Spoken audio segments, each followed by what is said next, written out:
هاي الدكتورة ببريطانيا صار عمرها 45 وما صارت عندها خلفة.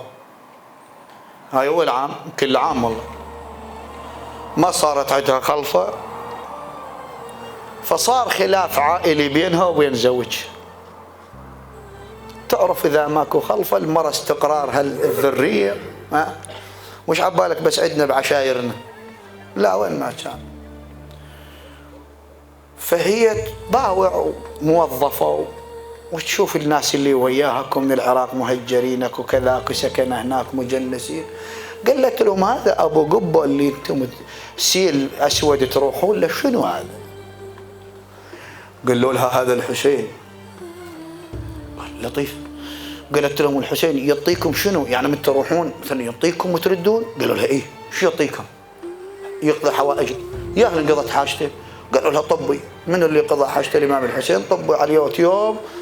هاي المرأة اخذت لها كذا كذا، طبت على الشيخ الوائلي، طبت على سيد جاسم، على فلان على فلان على فلان، وصلت الى قناعة.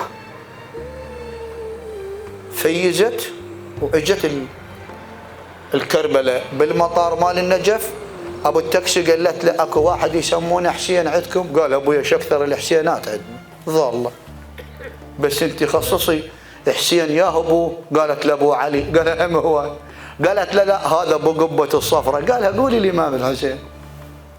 قالت له ايه الامام الحسين؟ قالت له وديني اليه.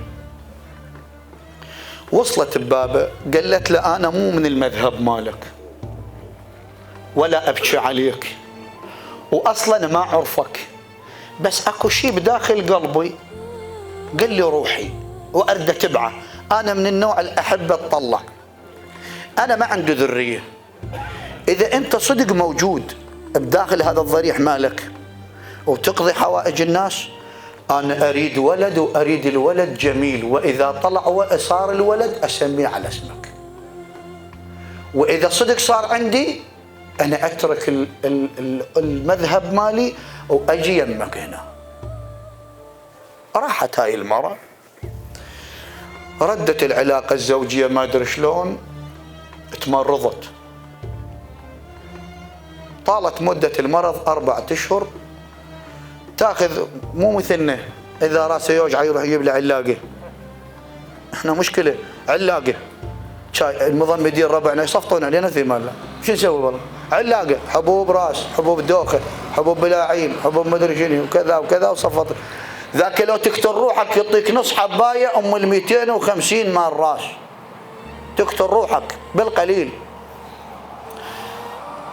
فراحت للمستشفى قالوا لها احنا لازم من اول مره نشيك وبعدين نعطيش على ضوء علاج. هذا بالمستشفى العام يعني اللي هو راجع للدوله. شيكوها قالوا لها عيني انت عندك بيضه من البيوض ملقحه،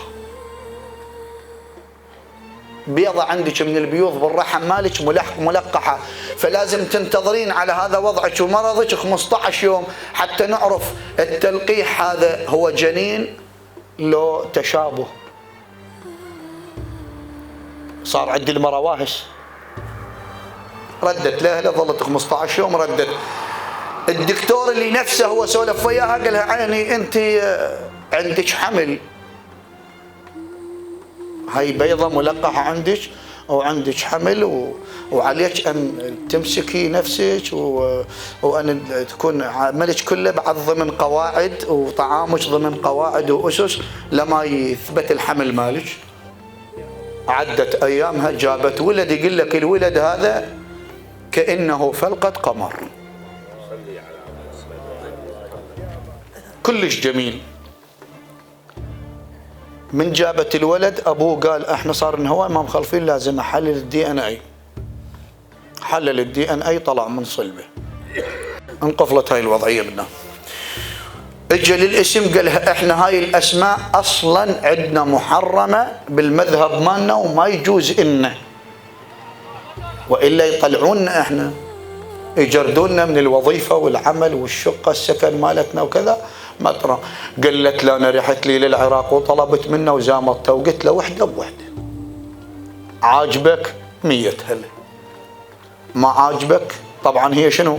هي دكتوره اختصاص نووي، اختصاص نووي. قالها لا، قالت له إذا ننفصل. جابت ابنها وهسه بكربلاء الموت. ليش؟ اكو نية صادقة.